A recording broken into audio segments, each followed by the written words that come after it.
Hello everyone, welcome to study IQ. Study IQ के इस video में हम करेंगे एक नई सीरीज़ को स्टार्ट। उत्तर प्रदेश में जो सिविल जज की परीक्षा होती है यूपी पीसीएस जे जुडिशरी एग्ज़ाम की तैयारी में क्या क्या क्वेश्चन आ सकते हैं, तो उसकी हम एक ये सीरीज़ करेंगे। और काफ़ी आपको सिंसियरली पढ़ना है इस एग्ज़ाम के लिए, आसान बिल्कुल नहीं है। हमने ऑलरेडी इस एग्ज़ाम के लिए बहुत सारे दूसरे तरह के क्लासेस भी चलवाए हैं, तो अब ये भी एक नई सीरीज़ है। इसमें हम एक्सपेक्टेड क्वेश्चंस देखेंगे। हम यूपी से रिलेटेड क्या क्या पूछ सकते हैं, यूपी के करंट अफेयर, यूपी की स्टैटिक जीके, वो सब इसमें कवर करेंगे। So let start. Uttar Pradesh judiciary set 1। कौन सा बैंक है जिसने उत्तर प्रदेश राज्य को $430 मिलियन यानी 43 करोड़ अमेरिकी डॉलर का ऋण दिया है, जिससे उत्तर प्रदेश में बिजली की जो सप्लाई है यानी बिजली वितरण की जो सुविधा है उसको और मजबूत बनाया जा सके। तो 43 करोड़ अमेरिकी डॉलर का लोन यूपी को दिया है एशियाई विकास बैंक ने। एशियाई विकास बैंक जिसका हेडक्वार्टर मनीला में है, मनीला जो कि फिलीपींस की राजधानी है। और एशियाई विकास बैंक के प्रेसिडेंट कौन है? मसात्सुगु असाकावा जो हैं ये जापान के व्यक्ति हैं। और इस बैंक में चौथे नंबर पे भारत का सबसे ज़्यादा हिस्सा है, राइट। जापान, अमेरिका और चाइना के बाद चौथे नंबर पे सबसे ज़्यादा हिस्सा एशियाई विकास बैंक में भारत का है। इनमें से कौन सी वाइल्ड लाइफ सेंचुरी ऐसी है जो उत्तर प्रदेश में नहीं है? ये सारी वाइल्ड लाइफ सेंचुरी किसी ना किसी कारण से न्यूज़ में रही, तो इनमें से यूपी में कौन सी नहीं है? सोहागी बरवा वन्य अभ्यारण्य, चंद्रप्रभा वन्य अभ्यारण्य, रानीपुर वाइल्ड लाइफ सेंचुरी या तीर्थन वाइल्ड लाइफ सेंचुरी। सो इनमें जो यूपी में नहीं है वो है तीर्थन वाइल्ड लाइफ सेंचुरी। ये हिमाचल प्रदेश में है, ये, और बाकी तीनों यूपी में है। यूपी में खैर और भी हैं, जैसे किशनपुर वाइल्ड लाइफ सेंचुरी भी पूछी जाती है बहुत ज़्यादा। फिर हस्तिनापुर वाइल्ड लाइफ सेंचुरी भी आती है, ये भी याद रख सकते हैं। इसको ऐसे याद रख लो, रानीपुर, हस्तिनापुर, किशनपुर, तो एक ही साथ निकलेगा ये मुंह से आपके। फिर सोहेल देव भी पूछते हैं। कटर्निया घाट वाइल्ड लाइफ सेंचुरी है। फिर national Chambal wild life century है जो भारत के 3 राज्यों में फैली हुई है, यूपी, एमपी और राजस्थान। तो ये सब कुछ वाइल्ड लाइफ सेंचुरी हैं जो यूपी में हैं।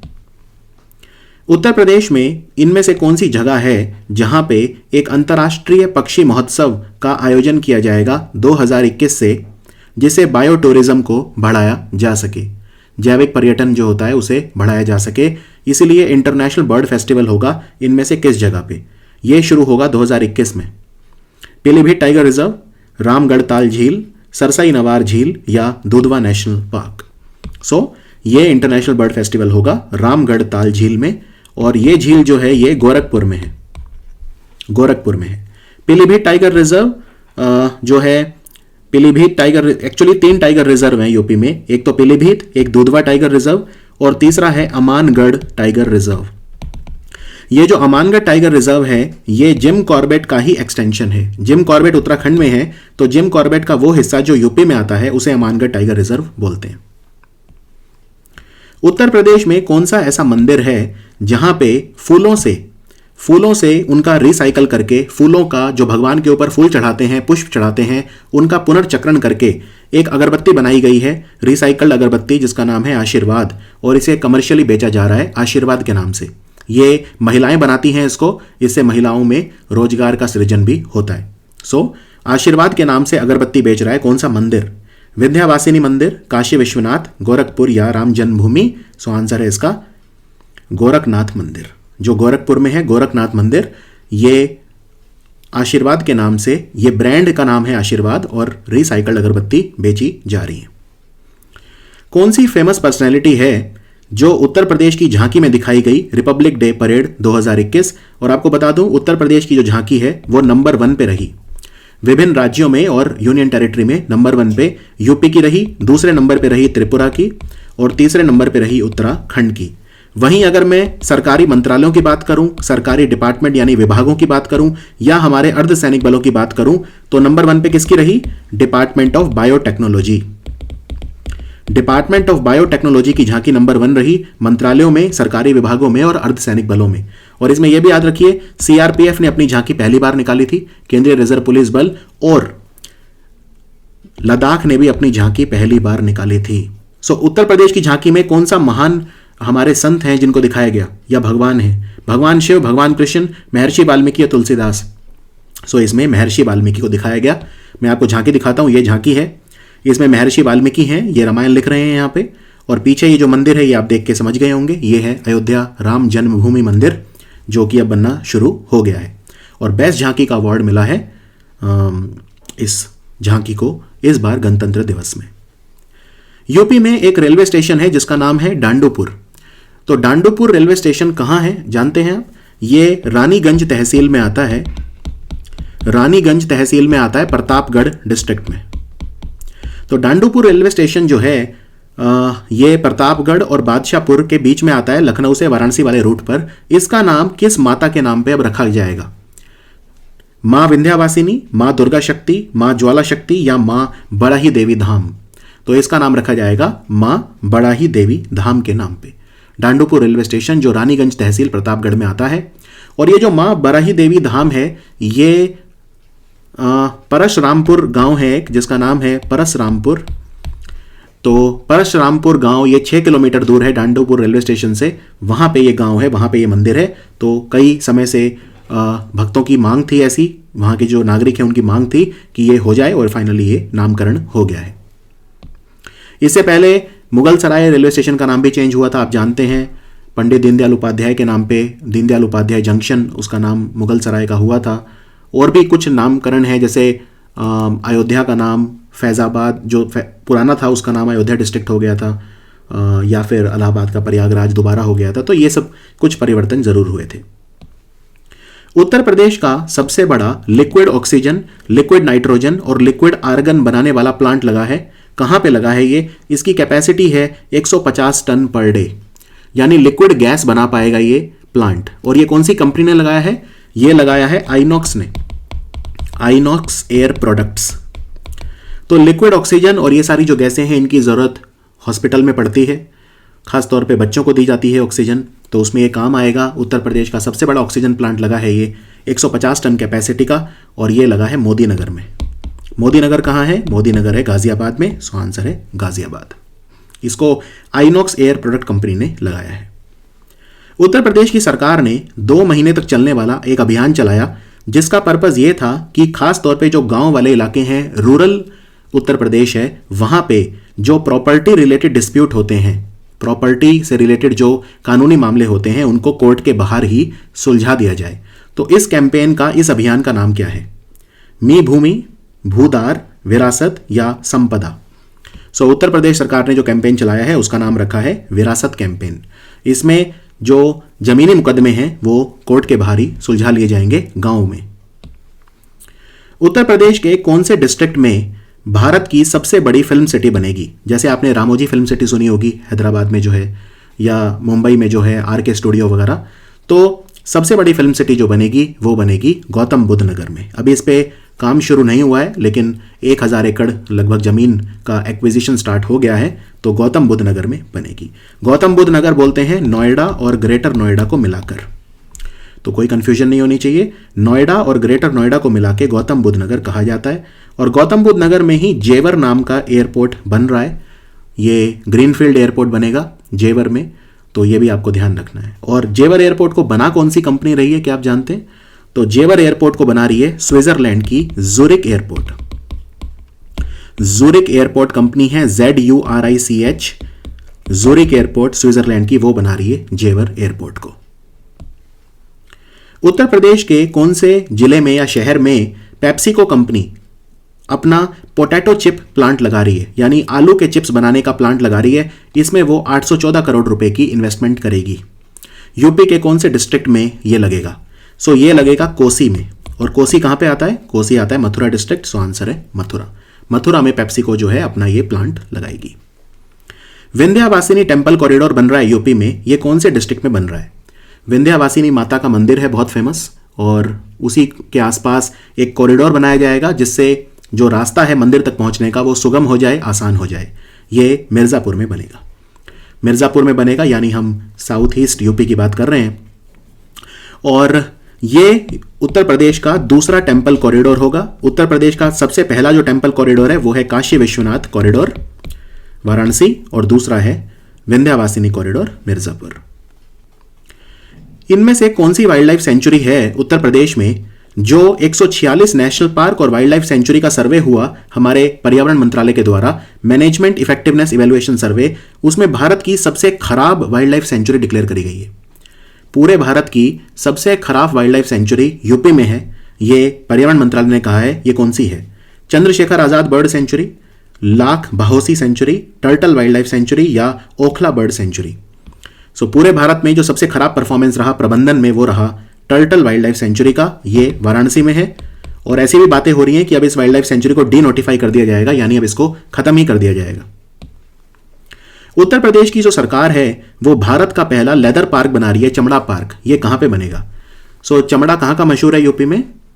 चमड़ा कानपुर का मशहूर है। कानपुर में टैनरीज हैं, सो आंसर है कानपुर। कानपुर को मैनचेस्टर ऑफ द ईस्ट भी कहा जाता है क्योंकि कानपुर में टेक्सटाइल की फैक्ट्री भी है, कपड़ा उद्योग भी है, और अहमदाबाद को भी मैनचेस्टर ऑफ द ईस्ट बोलते हैं। तो भारत में दो शहर हैं जिनको मैनचेस्टर ऑफ द ईस्ट बोलते हैं, एक तो अहमदाबाद और दूसरा कानपुर। उत्तर प्रदेश सरकार ने एक बहुत नई पहल करी है।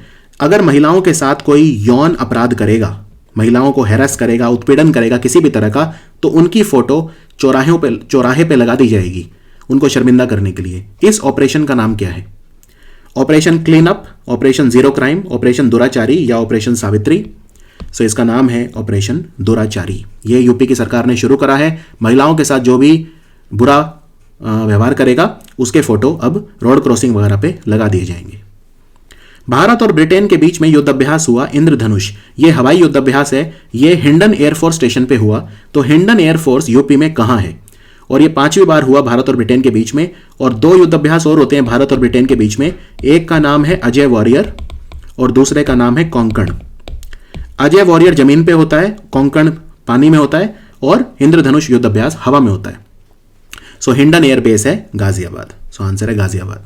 इनमें से उत्तर प्रदेश का कौन सा शहर है जहां पे कोई भी रामसर साइट नहीं है? रामसर साइट क्या होता है? देखिए, ईरान का एक शहर है रामसर। यहाँ पे विभिन्न देश मिले और उन्होंने मिलकर डिसाइड करा कि हम कुछ वेटलैंड हैं यानी आर्द्र भूमि, उन्हें रामसर स्थल डिक्लेयर करेंगे जिससे उन पे ज़्यादा संरक्षण के लिए ज़्यादा बल दिया जा सके। उनको बोलते हैं रामसर स्थल। तो यूपी में कितने रामसर साइट है? सबसे पहले तो आपको ये पता होना चाहिए। यूपी में आज की तारीख में 8 रामसर साइट है, राइट। अब ये क्वेश्चन काफ़ी डिफिकल्ट लेवल का है क्योंकि इसमें पूछा है इनमें से कौन सी जगह पे कोई रामसर साइट नहीं है। तो पहले ऑप्शन देखते हैं। गोंडा में है पार्वती आरगा जो झील है, पार्वती आगरा वन्य विहार, वो एक रामसर स्थल है। फिर ऑप्शन है हरदोई। क्या हरदोई में कोई है? हाँ, हरदोई में सैंडी झील है, सैंडी लेक, वो एक रामसर स्थल है। उन्नाव में क्या कोई है? उन्नाव में भी है। उन्नाव में एक झील है जिसको बोलते हैं नवाबगंज। तो नवाबगंज जो झील है वो रामसर स्थल है। लखनऊ में कोई भी नहीं है। तो राजधानी लखनऊ में कोई भी रामसर साइट नहीं है, तो आंसर है लखनऊ। इन 3 के अलावा मैं आपको बाकी 5 बता देता हूँ। एक आगरा में एक झील है, आगरा में, जिसको बोलते हैं कीथम झील। ये वहाँ पे सुर सरोवर जो विहार है उसके अंदर आती है, तो आप इसको सुर सरोवर या कीथम झील बोल सकते हैं। ये अभी 2020 में ही ये रामसर स्थल बनी है, राइट। तो ये चौथी हो गई। बाकी 4 में मैनपुरी में है एक सामान झील जो है ये मैनपुरी। आपको लोकेशन भी याद रखनी है क्योंकि आप लोकल एग्जाम की तैयारी कर रहे हैं। फिर समसपुर, और समसपुर जो है ये रायबरेली में है, समसपुर झील, राइट। नवाबगंज हो गई, पार्वती आरगा हो गई, समन हो गई, समसपुर, सैंडी झील, सरसई नवार, एक और याद रखिए सरसई नवार झील, और ये है इटावा में। तो ये हो गई 7। अब एक बची, तो वो एक कौन सी है? वो है गंगा नदी का जो इलाका है ब्रज घाट से नरोड़ा तक। ब्रज घाट से लेके नरोड़ा तक जो गंगा नदी का स्ट्रेच है, ये यूपी का पहला रामसर स्थल बना था 2005 में। ये नरोड़ा वही जगह है जहाँ पे एक नाभिकीय ऊर्जा संयंत्र है, यानी यूपी का एकमात्र न्यूक्लियर पावर प्लांट है। तो 8 की 8 आपको अच्छे से याद होनी चाहिए। मैं एक बार फटाफट नाम लिख देता हूँ, बोल देता हूँ। नवाबगंज उन्नाव में, पार्वती आरगा गोंडा में, सामान झील मैनपुरी में, समसपुर रायबरेली, सैंडी झील हरदोई, सरसई नवार इटावा और कीथम झील आगरा। इसके अलावा गंगा नदी का इलाका ब्रज घाट से नरोड़ा तक, ये पहली रामसर साइट बनी थी यूपी में 2005 में। तो इसका आंसर है लखनऊ। उत्तर प्रदेश की सरकार ने कौन सा मोबाइल ऐप लॉन्च करा है जिससे जो युवा हैं वो स्वरोजगार की अपॉर्चुनिटीज एक्सप्लोर कर सकें, यानी वो स्वरोजगार ले सकें, उद्यमी बन सकें। जो व्यक्ति अपना खुद का बिजनेस करता है उसको क्या बोलते हैं अंग्रेजी में? उसे एंटरप्रेन्योर कहते हैं। जो अपना उद्यम लगाता है इसलिए उसे उद्यमी कहा जाता है, राइट। तो इस मोबाइल ऐप का नाम क्या है? प्रवासी राहत मित्र, यूराइज, उद्यम सारथी या रोजगार सेतु। तो अब आप समझ गए होंगे, इसका आंसर है उद्यम सारथी। ये मोबाइल ऐप लॉन्च किया है उत्तर प्रदेश की सरकार ने। इससे जो युवा हैं वो स्वरोजगार की जो अपॉर्चुनिटीज़ हैं उनको उनकी समीक्षा कर पाएंगे, उनको एक्सप्लोर कर पाएंगे। प्रवासी राहत मित्र ऐप भी यूपी ने लॉन्च की थी। उत्तर प्रदेश की सरकार ने जो प्रवासी मजदूर हैं उनको रोजगार देने के उद्देश्य से। यूराइज पोर्टल कैरियर के बारे में जागरूकता फैलाने के लिए और उसके लिए लॉन्च किया था, यूपी ने ही किया था ये भी। रोजगार सेतु मध्य प्रदेश का है, मध्य प्रदेश की मोबाइल ऐप है रोजगार सेतु। अगला सवाल भी कठिन है। इनमें से कौन सा विश्वविद्यालय है उत्तर प्रदेश का, यूनिवर्सिटी है, जिसने कर्मयोगी योजना शुरू करी है? कर्मयोगी योजना है क्या, पहले ये समझिए। कर्मयोगी योजना में जो पढ़ने वाले छात्र हैं उन्हें पार्ट टाइम काम दिया जाएगा जिससे वो थोड़ा पैसा कमा सकें। तो उन्हें यूनिवर्सिटी में ही, विश्वविद्यालय में ही एक दिन में ज़्यादा से ज़्यादा 2 घंटे, 2 आवर्स एक दिन में, और 1 साल में 50 दिन काम करने की अनुमति होगी। अब अगर 1 साल में 50 दिन काम कर पाएंगे और एक दिन में 2 घंटे, यानी मैं कह सकता हूँ 1 साल में वो 50 × 2 घंटे यानी 100 घंटे काम कर पाएंगे। तो एक छात्र 1 साल में 100 घंटे पार्ट टाइम नौकरी कर सकता है और उसको 150 रुपये मिलेंगे 1 घंटे का। तो अगर वो 100 घंटे कर सकता है तो मैक्सिमम वो 150 × 100 यानी 15,000 रुपये कमा सकता है 1 साल में। तो ये योजना है कर्मयोगी योजना और ये लखनऊ यूनिवर्सिटी ने शुरू करी है। सो आंसर है लखनऊ यूनिवर्सिटी। लखनऊ यूनिवर्सिटी अभी चर्चा में इसलिए भी रही क्योंकि इसके 100 साल पूरे हो गए हैं। लखनऊ यूनिवर्सिटी कब बनी थी? 25 नवंबर 1920 को। तो 25 नवंबर 2020 को इसने अपने 100 वर्ष पूरे किए। और ये यूनिवर्सिटी का चांसलर कौन है? आनंदीबेन पटेल। जो गवर्नर होता है वो सरकारी यूनिवर्सिटी का चांसलर होता है। तो आनंदीबेन पटेल इसकी चांसलर हैं। कुलाधिपति बोलते हैं हिंदी में, कुलाधिपति हैं यानी चांसलर हैं लखनऊ यूनिवर्सिटी। और ये शुरू किसने करी थी लखनऊ यूनिवर्सिटी? ये करी थी मोहम्मद अली मोहम्मद खान और खान बहादुर ने। ठीक है, मोहम्मद अली मोहम्मद खान और खान बहादुर ने शुरू करी थी। कौन सा नगर निगम है, म्युनिसिपल कॉरपोरेशन है उत्तर प्रदेश का, जिसने थैला बैंक शुरू करा है? इसको बोलते हैं थैला बैंक। थैला बैंक क्या होता है? जो कपड़े से बने हुए थैले हैं वो यहाँ पे बेचे जाएंगे और ये कपड़े से बने हुए थैले बनाएंगे महिलाओं के स्वयं सहायता समूह यानी कि सेल्फ हेल्प ग्रुप्स, वुमेन के। इससे रोजगार का सृजन भी होगा और प्लास्टिक से भी मुक्ति मिलेगी क्योंकि लोग अब फिर हैं जो कपड़े के बने हुए थैले इनका इस्तेमाल करेंगे और प्लास्टिक को बाय बाय बोलेंगे। ऐसा सोचना है लखनऊ म्युनिसिपल कॉरपोरेशन। तो लखनऊ म्युनिसिपल कॉरपोरेशन ने, लखनऊ नगर निगम ने अभी थैला बैंक शुरू करे हैं। लखनऊ म्युनिसिपल कॉरपोरेशन एक और कारण से न्यूज़ में आया था। लखनऊ भारत का 9वां शहर बना है जिसने म्युनिसिपल बॉन्ड शुरू करे हैं। म्युनिसिपल बॉन्ड शुरू करे हैं। भारत का पहला शहर जिसने म्युनिसिपल बॉन्ड शुरू करे थे वो था बेंगलोर। ये भी ध्यान रखिए, भारत का पहला शहर था बेंगलोर और 9वां शहर बना अभी लखनऊ जिसने म्युनिसिपल बॉन्ड शुरू करे हैं। जो भारतीय प्रतिभूति और विनिमय बोर्ड है यानी SEBI, securities and exchange board of India, उसने म्युनिसिपल बॉन्ड के प्रचार और प्रसार के लिए एक समिति बनाई थी जिसके चेयरमैन बनाए गए थे मिस्टर सुजीत प्रसाद।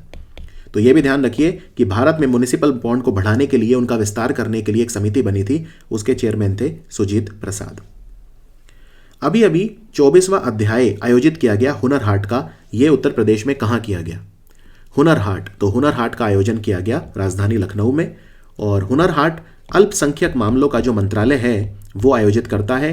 इसमें जो भी अल्पसंख्यक लोग हैं, वो अल्पसंख्यक समुदाय से जो भी आते हैं वो अपने हस्तशिल्प, अपनी मतलब हस्तकला दिखा सकते हैं। जैसे हस्तशिल्प बेच सकते हैं या भोजन है, व्यंजन है, वो सब बेच सकते हैं एक जगह पे, उसको हुनर हाट बोलते हैं। तो अल्पसंख्यक मामलों के मंत्री जो हैं वो हैं मुख्तार अब्बास नकवी। और मुख्तार अब्बास नकवी ने एक किताब भी लिखी है, इनफैक्ट एक नॉवल लिखी है अभी अभी, जिसका नाम है बलवा, जिसका नाम है बलवा। लखनऊ मेट्रो, लखनऊ में मेट्रो है आप जानते हैं, तो लखनऊ मेट्रो भारत की पहली मेट्रो बनी, इनमें से क्या करने वाली? ठीक है, लखनऊ मेट्रो ने ऐसा क्या किया जिसको करने वाली ये भारत की पहली मेट्रो रेल बनी?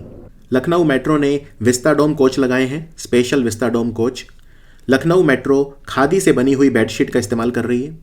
लखनऊ मेट्रो अल्ट्रा वायलेट किरणों का इस्तेमाल कर रही है ट्रेन का कीटाणु शोधन करने के लिए, उसको सैनिटाइज करने के लिए। या लखनऊ मेट्रो रोबोट का इस्तेमाल कर रही है टिकट्स बेचने के लिए।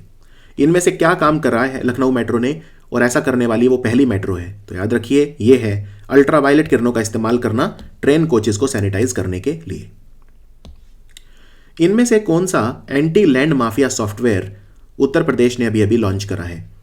देखिए, लैंड माफिया काम करता है यूपी में, इसमें कोई शक नहीं है। और अभी अभी मुजफ्फरनगर जो है वेस्टर्न यूपी में, वहाँ पे एक सॉफ्टवेयर लॉन्च किया गया जिसमें यह देखा गया कि जैसे मान लो कोई डीएम अगर आता है किसी एरिया में, तो वो सारे लैंड के रिकॉर्ड्स हैं जो ज़मीनी कागज़ हैं, उनको जब अगला डीएम आता है तो उसे काफ़ी समय लग जाता है उसको गो थ्रू करने में। तो इसको डिजिटल बना दिया गया है, एक सॉफ्टवेयर बना दिया गया है। इस पे ज़मीन की सारी, ज़मीन का स्वामित्व किसके पास है, ज़मीन किसकी है, वो सारी चीज़ें लिखी रहेंगी इसके ऊपर, सॉफ्टवेयर में रहेंगी, तो बहुत जल्दी पता चल पाएगा ज़मीन किसकी है। वरना अभी कई सारे लैंड रिकॉर्ड ऐसे हैं जिसमें एक ही ज़मीन बहुत सारे लोग क्लेम करते हैं कि हमारी है, कोई कहता है हमारी है, तो वो सारी चीज़ें नहीं होंगी। तो लैंड माफिया को रोकने के लिए उत्तर प्रदेश की सरकार ने जो सॉफ्टवेयर बनाया है उसका नाम है धरा। धरा को धरानी से कंफ्यूज मत करना, धरानी को बनाया है तेलंगाना की सरकार ने। और ये जो दो सॉफ्टवेयर हैं, सॉफ्टवेयर नहीं है, ये मोबाइल ऐप हैं, ई धरती जियो और ई संपदा, ये दोनों पोर्टल शुरू करे हैं अभी अभी हमारे आवास और शहरी मामलों के मंत्रालय ने, ministry of housing and urban affair. उन्होंने दो पोर्टल लॉन्च करे हैं, ई धरती जियो और ई संपदा। तो आंसर है धरा। इनमें से उत्तर प्रदेश में जो डिफेंस इंडस्ट्रियल कॉरिडोर बन रहा है, रक्षा औद्योगिक गलियारा बन रहा है, उसमें इनमें से कौन सा नोडल पॉइंट नहीं है? पहले यह समझिए डिफेंस इंडस्ट्रियल कॉरिडोर क्या होता है। उत्तर प्रदेश में रक्षा उत्पादन किया जाएगा, यानी जो हमारा मिनिस्ट्री ऑफ डिफेंस है, डिफेंस मैन्युफैक्चरिंग की जाएगी, ठीक है, रक्षा उत्पादन किया जाएगा। तो इसमें नए नए एरोस्पेस पार्क बनेंगे, इसमें डिफेंस पार्क बनेंगे, हथियार बनाए जाएंगे, लड़ाकू विमान बनाए जाएंगे, ये सब चीज़ें होंगी। तो उत्तर प्रदेश में ऐसी 6 जगह है जहाँ पे ये मैन्युफैक्चरिंग की जाएगी और उनको आपस में सड़कों से जोड़ा जाएगा, अच्छी कनेक्टिविटी प्रोवाइड की जाएगी। इसको बोलते हैं डिफेंस इंडस्ट्रियल कॉरिडोर। तो इसमें कौन सा इनमें से नहीं है? झांसी, आगरा, चित्रकूट या वाराणसी? तो याद रखिए, झांसी है, आगरा भी है, चित्रकूट भी है, वाराणसी इनमें से एक नहीं है। तो ये 6 नोडल पॉइंट कौन से हैं, ये आपको इस डायग्राम में दिख जाएगा। ये है defence industrial corridor Uttar Pradesh का। अलीगढ़ है, इसमें आगरा है, लखनऊ है, कानपुर है, झांसी है और चित्रकूट है। रिपीट कर देता हूं मैं, अलीगढ़, आगरा, लखनऊ, कानपुर, झांसी और चित्रकूट। इसके अलावा अगर मैं आपसे पूछूं भारत में एक और डिफेंस इंडस्ट्रियल कॉरिडोर बन रहा है, वो कहां बन रहा है? तो वो बन रहा है तमिलनाडु में। तो पूरे भारत में सिर्फ 2 डिफेंस इंडस्ट्रियल कॉरिडोर बन रहे हैं, एक उत्तर प्रदेश में और एक तमिलनाडु में। इंडियन ऑयल कॉरपोरेशन यानी भारतीय तेल निगम ने जो मथुरा रिफाइनरी है, यूपी में एक ही रिफाइनरी है जो बहुत बड़ी उत्कृष्ट है, मथुरा रिफाइनरी, तो इसने भारत का पहला 100 ऑक्टेन पेट्रोल बनाया है। इसका नाम क्या रखा है? ये बहुत ही ज़्यादा उत्कृष्ट क्वालिटी का पेट्रोल है जो मथुरा रिफाइनरी ने बनाया है और इसका नाम रखा है XP100। XP100। और भारतीय तेल निगम के चेयरमैन कौन है? श्रीकांत माधव वैद्य, मिस्टर श्रीकांत माधव वैद्य। भारत में 10 महारत्न कंपनी है, उनमें से एक है Indian oil corporation. Uttar Pradesh की सरकार ने कौन सा अभियान चलाया है या कौन सा कार्यक्रम शुरू करा है जिसमें जो विद्यार्थी हैं उन्हें कॉम्पिटिटिव एग्जामिनेशन की फ्री कोचिंग दी जाएगी? Free coaching. Pragyan Bharati, Abhyudaya, U rise या नवीन रोजगार छतरी योजना? तो कौन सी पहल है ये? इसका नाम है अभ्युदय। अभ्युदय कार्यक्रम बोलते हैं इसे, जिसमें फ्री कोचिंग दी जा रही है विभिन्न कॉम्पिटिटिव एग्जाम की सरकार के द्वारा गरीब छात्रों को। इसमें जो ऑप्शन 1 है प्रज्ञान भारती, यह स्टार्ट करा है असम की सरकार ने, यह भी ध्यान रखिए। इनमें से उत्तर प्रदेश का कौन सा एक्सप्रेसवे है, यानी द्रुतगामी राजमार्ग, एक्सप्रेसवे, जहां पे हवाई विमान पट्टी बनाई गई है, एयर स्ट्रिप बनाई गई है, जिससे अगर आपात आ जाए, इमरजेंसी आ जाए, तो लड़ाकू विमानों को इस पे उतारा जा सके। यानी जो रोड होता है, रोड के ऊपर भी ऊपर एक हवाई पट्टी बनाई गई है जिस पे प्लेन यहां पे उतर सके। तो यूपी में 2 हो गई हैं और भारत का पहला राज्य बना है उत्तर प्रदेश जिसमें 2 एक्सप्रेसवे हैं जिन पे हवाई पट्टी बनाई गई है। तो पहले बनाई गई थी आगरा लखनऊ एक्सप्रेसवे पे और अब बनाई गई है पूर्वांचल एक्सप्रेसवे। सो आंसर है पूर्वांचल एक्सप्रेसवे। और ये पूर्वांचल एक्सप्रेसवे किसको जोड़ता है आपस में? ये जोड़ता है लखनऊ को गाजीपुर से, लखनऊ को गाजीपुर से जोड़ता है, वेरी इंपॉर्टेंट। यमुना एक्सप्रेसवे आप जानते ही हैं, यमुना एक्सप्रेसवे आगरा और दिल्ली को जोड़ता है, यमुना एक्सप्रेसवे। फिर बुंदेलखंड एक्सप्रेसवे किसको जोड़ता है जानते हैं? ये ग्रीनफील्ड है, मतलब पहले नहीं था बुंदेलखंड एक्सप्रेसवे, पूरी तरह से नया बन रहा है। ये जोड़ेगा चित्रकूट को इटावा से। अब ये ध्यान से सुनना होगा आपको थोड़ा जो मैं समझा रहा हूँ, चित्रकूट को इटावा से, लेकिन जो इटावा आता है वो आगरा लखनऊ एक्सप्रेसवे पे आता है। आगरा से अगर आप लखनऊ जाएंगे आगरा लखनऊ एक्सप्रेसवे पे तो बीच में इटावा आ जाएगा। तो अगर आपको मान लो चित्रकूट से दिल्ली आना है तो आप कैसे आएंगे? और यही पर्पस था बुंदेलखंड एक्सप्रेसवे का कि बुंदेलखंड का जो इलाका है उसको दिल्ली से जोड़ा जाए। तो अगर आपको मान लो चित्रकूट से दिल्ली आना है तो बड़ा आसान है, आप इटावा तक पहुंच जाओ, इटावा तक पहुंच जाओ बुंदेलखंड एक्सप्रेसवे से।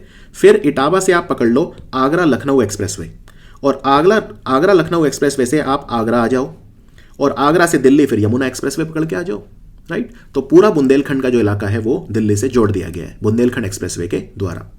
बाकी और भी बन रहे हैं, गंगा एक्सप्रेसवे बन रहा है जो मेरठ को प्रयागराज से जोड़ेगा, राइट। तो जो भी नए एक्सप्रेसवे यूपी में बन रहे हैं उनके बारे में आपको पता होना चाहिए। चौरी चौरा का जो इंसिडेंट हुआ था, चौरी चौरा की घटना हुई थी, वो 4 फरवरी 1922 को हुई थी। उत्तर प्रदेश के किस जिले में है चौरी चौरा? तो चौरी चौरा है गोरखपुर डिस्ट्रिक्ट में, गोरखपुर में है। और अब ये न्यूज़ में इसलिए आ रहा है क्योंकि 4 फरवरी 2022 आ जाएगा, आज से सही 1 साल बाद, और वो उसकी 100वीं जयंती होगी। जब चौरी चौरा की घटना हुई थी तो बहुत सारे पुलिस वाले हैं जो जलकर मर गए थे, 23 पुलिस वाले हैं जो जलकर मर गए थे। और इस घटना के बाद महात्मा गांधी जी ने असहयोग आंदोलन को कुछ समय के लिए स्थगित कर दिया था क्योंकि इसमें हिंसा हुई थी और गांधी जी हिंसा के खिलाफ थे। तो चौरी चौरा जो गांव है ये गोरखपुर में आता है। और हमारा वीडियो नंबर 1 का आखिरी सवाल, उत्तर प्रदेश की सरकार ने कौन सी योजना शुरू करी है जिसमें किसानों की आमदनी को दुगना किया जाएगा? मतलब इसका ऑब्जेक्टिव ये है कि किसानों की आमदनी को दुगना करना है। मुख्यमंत्री किसान सहाय योजना, मुख्यमंत्री किसान कल्याण योजना, किसान कल्याण मिशन या राजीव गांधी किसान न्याय योजना? तो इनके बारे में आपको बताता हूं। देखो, राजीव गांधी किसान न्याय योजना है छत्तीसगढ़ सरकार की, मुख्यमंत्री किसान कल्याण योजना है मध्य प्रदेश सरकार की, और मुख्यमंत्री किसान सहाय योजना है गुजरात सरकार की। तो आंसर है किसान कल्याण मिशन, ऑप्शन सी। सो ये था हमारा यूपी का जुडिशरी का सेट नंबर 1 यूपी PCSJ। और हमारा एक बहुत इंपॉर्टेंट पेड कोर्स भी आता है उत्तर प्रदेश जुडिशरी के लिए, जिसको इंडिया के 2 बेस्ट टीचर्स ने बनाया है। उसका लिंक नीचे मैंने डिस्क्रिप्शन में दे दिया है, आप उसे भी चेकआउट कर सकते हैं। ये क्रैश कोर्स पूरी तरह से फ्री रहेगा, तो आपके जो भी फ्रेंड जो उत्तर प्रदेश जुडिशरी एग्जाम की तैयारी कर रहे हैं उनके साथ ये वीडियो शेयर करना मत भूलिए। Thank you for watching study IQ।